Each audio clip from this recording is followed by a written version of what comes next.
What's up guys, my name is Dirge and welcome to another episode of WoW News and Updates. Today we'll be taking a look at the Reaper of Souls fan art contest, some Warlords of Draenor updates, and the retirement of the Mists of Pandaria Digital Deluxe Edition. Let's jump right into it. The Reaper of Souls fan art contest, sponsored by Blizzard and DeviantArt, is currently underway if you do not already know. There are over $11,000 worth of prizes, as well as a 2-night trip to Blizzard itself. To enter, all you have to do is create an original artwork inspired by Diablo 3 in the form of a portrait or an illustration showing one or more of the 6 classes of the Heroes of Sanctuary or of Malthael.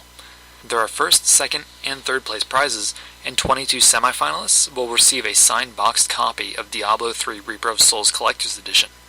These 25 winners will also have their art displayed at Blizzard's headquarters. I'm sure we'll see some really impressive artwork, and I encourage anyone who's even thought about entering a piece to enter. Who knows, you might not think you're good, but you also might land in the top 25. You'll never know unless you try.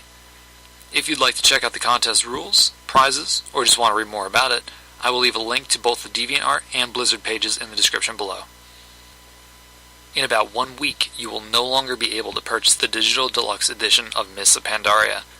If you already own the Standard Edition, you are able to just upgrade it to the Digital Deluxe Edition, but keep in mind, once this is gone, players will no longer be able to obtain the Imperial Quillen mount, the Lucky Quillen Cub Pet, a Mists of Pandaria themed Diablo 3 banner, sigil, and accent, or the Horde and Alliance themed StarCraft 2 portraits. If you'd like to read more about the features of the Digital Deluxe Edition and what it entails, I will leave a link to the article in the description below. With the long lull in content in World of Warcraft, we are all eagerly awaiting the start of the Warlords of Draenor beta. Even though the release is still pretty far off, if you gauge it by betas past, it's still incredibly exciting.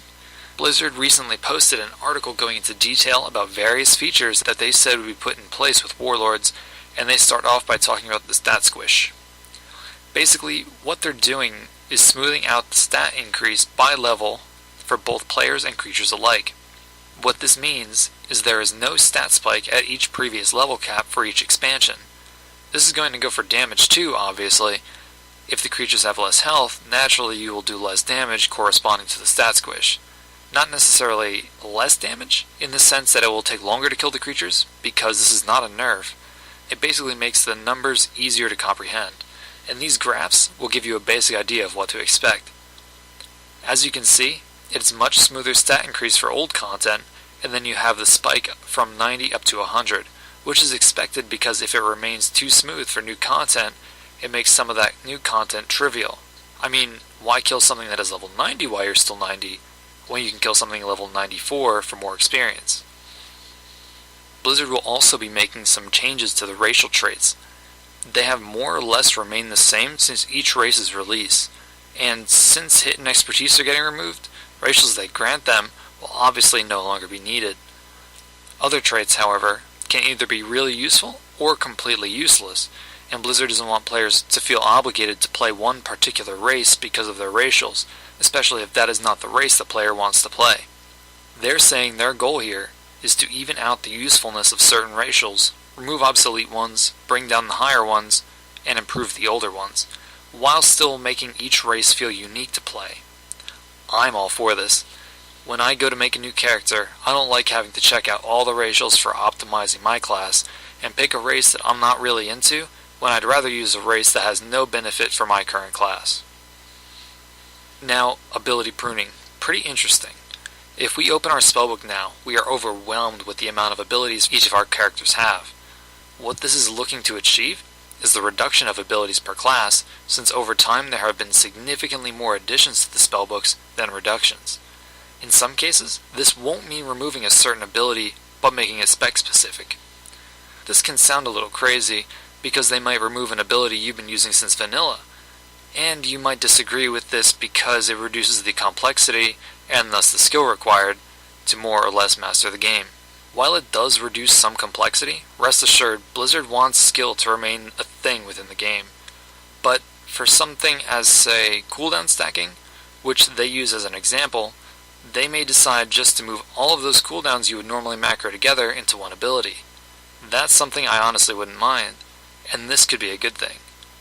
If you remember the old talent trees compared to what they are now, I think this will end up along those lines. Maybe not such a drastic reduction, but along those lines. The last thing that Blizzard mentions here is crowd control and diminishing returns in PvP.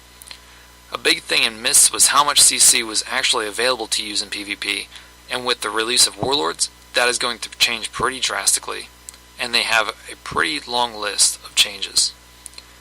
Another thing to note is that they've significantly reduced the number of throughput increasing cooldowns and procs in order to further reduce burst damage. This could level out the playing field quite a bit regarding arena team compositions, which some players will love and others will hate. Overall though, I am liking the changes being made to the game for Warlords, even if my CC potential is reduced and I lose a racial. I personally feel a lot of this is necessary because nothing like this has been done before, and if they let it go for another expansion, I think the stuff will get a little out of hand. There's always the chance I could be wrong though, but I hope I'm not. If you'd like to read more about these features, I will leave a link to them in the description below.